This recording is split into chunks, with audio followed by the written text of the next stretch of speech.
Great. Thank you, everyone. Thrilled to be here. My first Esomar event, I moved to the UK a couple years ago, so thank you for including me.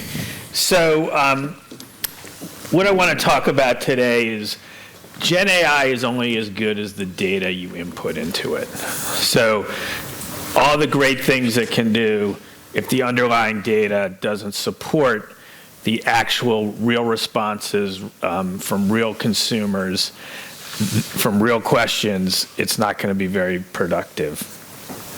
So, and I think we talked in the prior example, but sorry, that's who I am. Ted Prince, Chief Product Officer of KANTAR. The papers are littered with examples of where Gen AI has failed. We talked earlier about hallucinating on court cases. Amazon was using it as a recruiting tool.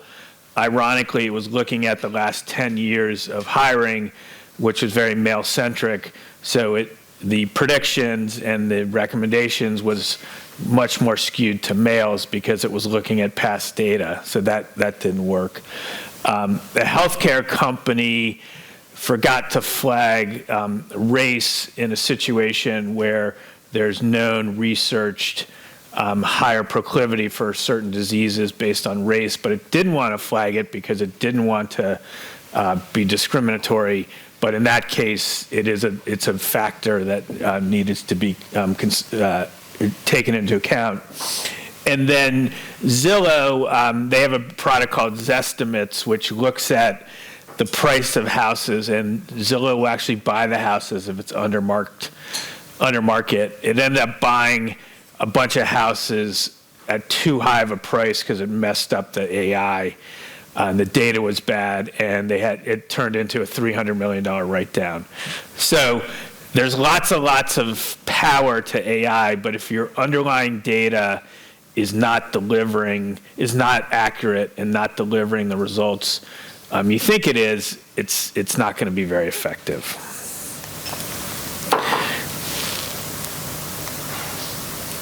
So how is our industry thinking about AI? And this is taken, it was an IBM study from a number of our peers. 61% have concerns around the data lineage and provenance. 57% have concerns about data security. And a majority, 53%, are worried about regulation and compliance, which we talked about the 37 regulations earlier. So what are some of the key things that you need to consider to mitigate these risks? One is data guardrails. 2 is responsible model training. 3 is secure technology, because you're going to be, and I came from a company that was primarily a PII company in the United States, and the security level you need to have much more consumer data is much higher than we're used to looking at things in aggregate. And then you need trusted expertise. You need to be able to train the models based on the data that you have.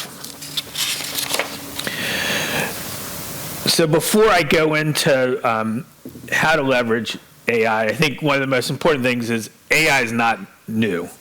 It's been around at least since 2013. The first product we launched at KANTAR was around using machine learning. We have a meaningful difference salient framework, which is the IP under all of our brands, and we use machine learning to be able to automatically process brand equity. So that's back to 2013. As we move forward into the GPT models, and just to give you a little bit of a fact, the GPT-1, which was the first generative AI model, was trained on 117 million parameters. GPT-3, which came out about a year ago, it's trained on 175 billion parameters. And GPT-4, we're probably talking about trillions of parameters. So this has been a steady evolution of using more and more data to make more and more predictions. So the first product that we launched using Gen AI is a product called Link AI. So we take So historically, we've done creative testing. We went out to survey. We compiled about 240,000 actual creative tests from actual humans. We put that into a model using machine learning and using AI. We now can predict various parameters about your creative ad in 15 minutes. So, our goal is to run all your creative through a product called Link AI. And then certain ones you want to go to survey, certain ones you want to get more information. But we can, if you want your ad to be upbeat and lighthearted, we can predict that based on actual data from actual consumers. And so that goes back about 5 years ago. We've also used AI for Trend AI, which is predicting your brand's performance over time. We use AI to predict media performance. So I think the big thing, and obviously everyone's been talking about Gen AI for the last call it 9 months, but this has been an evolution. And if you've sort of been at the forefront of AI, this was very predictable, and it's just an evolution. It obviously more ability to process way more parameters, but this has been an evolution. And I think core to what we've always done is used AI, because at the end of the day, we want to drive faster results and better, more accurate results for our consumers, so for our clients. Yes, thank you.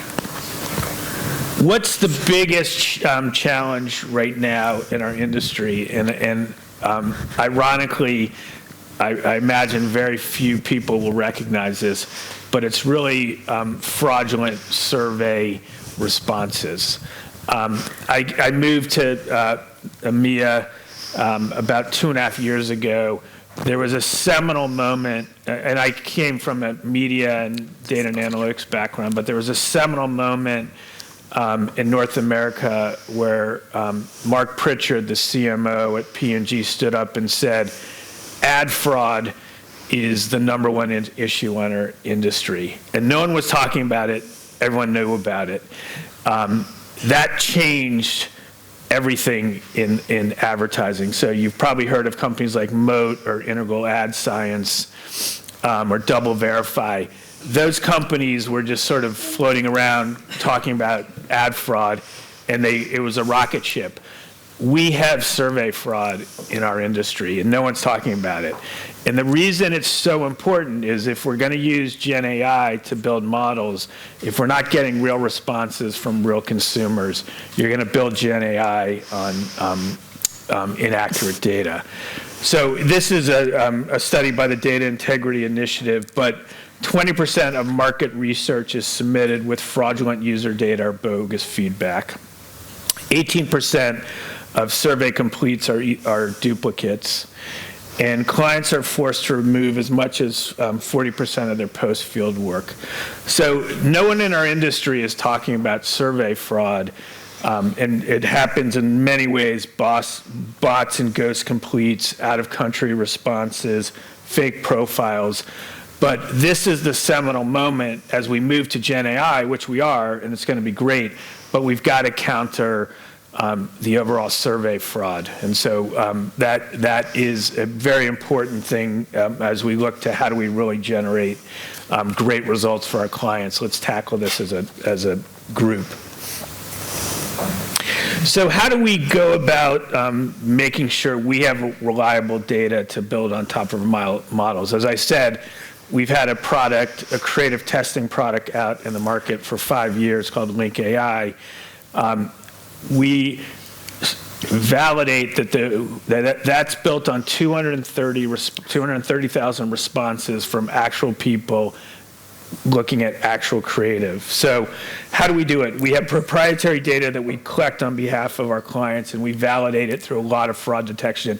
By the way, Gen AI is incredibly proficient at figuring out fraud detection. What it can do, a lot of times, fraudulent survey responses. It can see when people just cut and paste Wikipedia answers. It can see when people put gibberish in.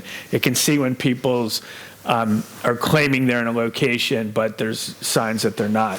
So one of the things we're on the forefront of is using Gen AI as a tool to make sure real responses are coming from consumers. So one, proprietary data. Second is unstructured data that we get, obviously many of us get from the internet, search and social data, but that's been through filters and then we need to validate that.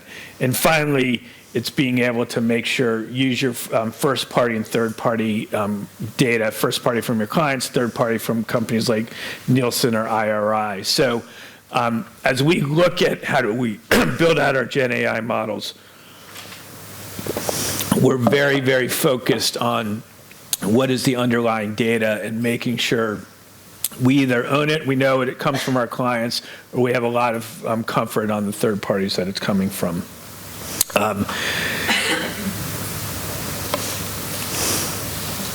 So how do we think the best way to leverage AI is? And as I talked about, it's proprietary data because your models have to be built on actual data from actual consumers.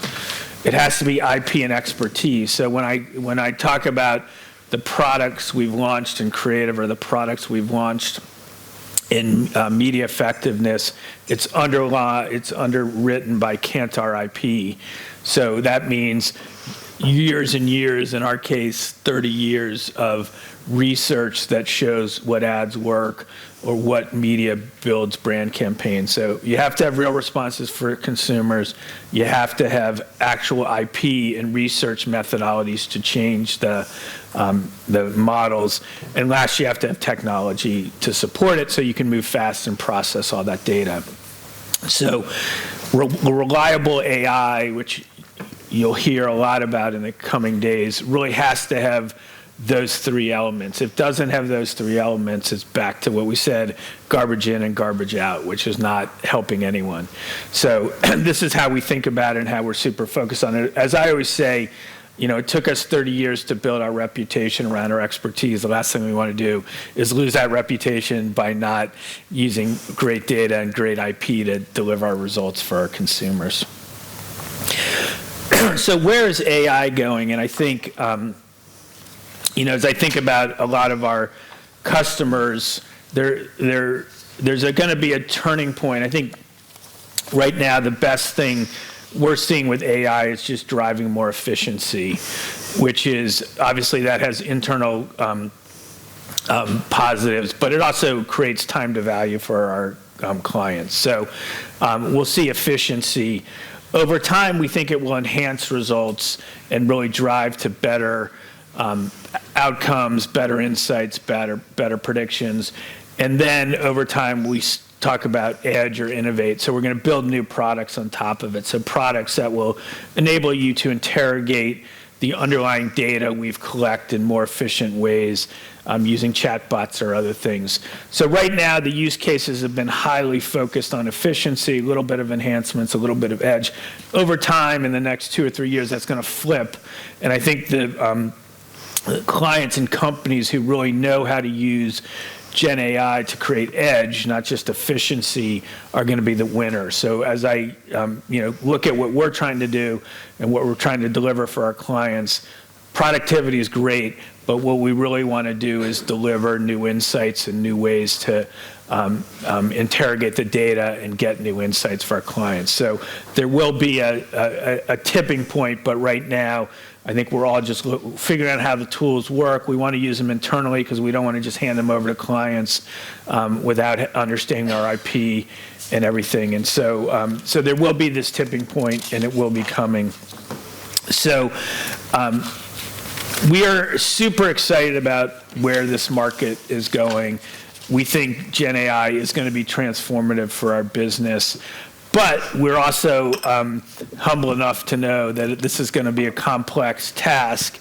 And the most important thing is making sure your data is accurate, because the last thing, hallucinations are really bad, but you can work through hallucinations. If you're building models on bad responses or bad data, you don't even know that it's hallucinating. So imagine a hallucination on top of bad data and bad responses. That's really going to get far from the truth. So our goal is, let's get the right data, let's build the models that help transform our industry and bring insights and democratize information for our clients, but we got to get the underlying data right. These are our principles. I think nothing hugely surprising here, but privacy, quality, ownership. We talk about citation, where the data come from, lineage, and using client and third-party data that you have a fairly strong, like purchase data, you have a fairly strong fidelity to it. So that's it. We're super happy to partner in the industry. I think this is a seminal step change moment, but we got to get it right, and we got to get the underlying data right. Thanks so much. Thank you very much, Ted. Thank you.